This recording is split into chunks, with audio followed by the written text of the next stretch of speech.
ভাৰতীয় সংবিধান সংশোধন কৰি 6 এই গোটেই বিষয়টো সোমোৱাই দিয়া হ'ল আৰু আজি 2020 চনত আমি আকৌ ভৰিব লগা হৈছে এই অঞ্চলত আমি বসবাস কৰিব পাৰিম নে নোৱাৰিম কিমান ডাঙৰ কথা এটা হৈছে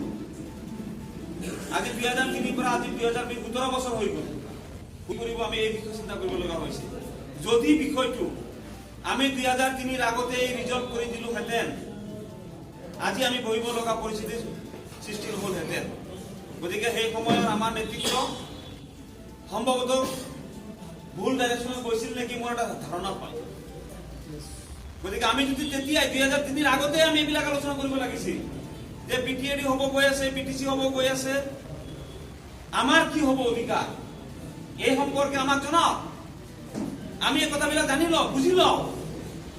আমি বিটিএডি বাউণ্ডাৰীৰ ভিতৰত থাকিম আমাক বাদ দি পিনি আপোনালোকে ল'ব নেকি এই কথাখিনি সেই সময়ত যদি আলোচনা প্ৰপাৰলি হ'লহেঁতেন আলোচনা নোহোৱা নহয় কম বেছি আলোচনা হৈছে কিন্তু প্ৰপাৰলি যদি আলোচনা হ'লহেঁতেন মই ভাবোঁ যে আজি ইয়াতে বহিব লগা পৰিস্থিতিৰ সৃষ্টি নহ'লহেঁতেন এইমাত্ৰ মই বাহিৰত গ'লো টিভিত মই সাক্ষাৎকাৰ দিলোঁ টিভিত মই কি ক'ম চিন্তা কৰিছোঁ কাৰণ এইকাৰণে চিন্তা কৰিছোঁ যে সমগ্ৰ অসমৰ পৰিৱেশ পৰিস্থিতি বেলেগ আৰু আমাৰ বিটিএডিৰ পৰিৱেশ পৰিস্থিতি বেলেগ এতিয়া আজিৰ এই সভাখনত আমি কিবা এটা কথা কম টিভিত কিবা এটা কালিলৈ বাজিব আৰু পৰহিৰ পৰা কিবা এটা আৰম্ভ হৈ যাব সেইটো আমি নিবিচাৰোঁ যাতে আমাৰ মুখেদি সেই তেনেকুৱা কথা নোলায় মাননীয় গুৱাহাটী উচ্চ ন্যায়ালয়ৰ পৰা এটি ৰায় প্ৰদান কৰিছে যে ট্ৰাইবেল বেল্ট এণ্ড ব্লকত যিসকল অজনজাতীয় লোক বসবাস কৰি আছে তেখেতসকলক উচ্ছেদ কৰিব লাগে বুলি এটি নিৰ্দেশনা আহিছে আৰু এই নিৰ্দেশনা অহাৰ পিছত সমগ্ৰ অসমতেই অজনজাতীয় যিসকল লোক তেওঁলোকৰ মাজত এক আতংকময় পৰিৱেশৰ সৃষ্টি হৈছে কাৰণ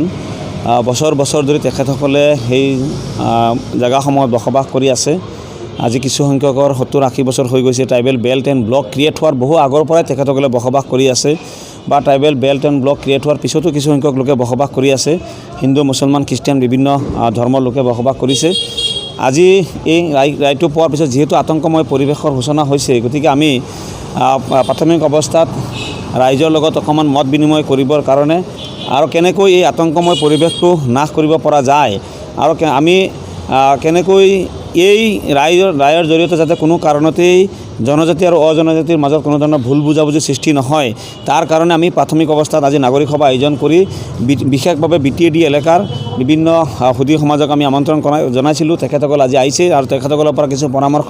আমি লৈ আছোঁ আৰু অনাগত দিনত আমি বিচাৰোঁ যাতে কোনো কাৰণতেই আমি জনজাতি আৰু অজনজাতি লোকসকলৰ মাজত ভুল বুজাবুজি হ'ব আমি দিব নোৱাৰোঁ নিদিওঁ যাৰ কাৰণে আমি সিদ্ধান্ত লৈছোঁ আজি যে জনজাতীয় জনগোষ্ঠীয় সংগঠনসমূহৰ নেতৃত্বৰ লগত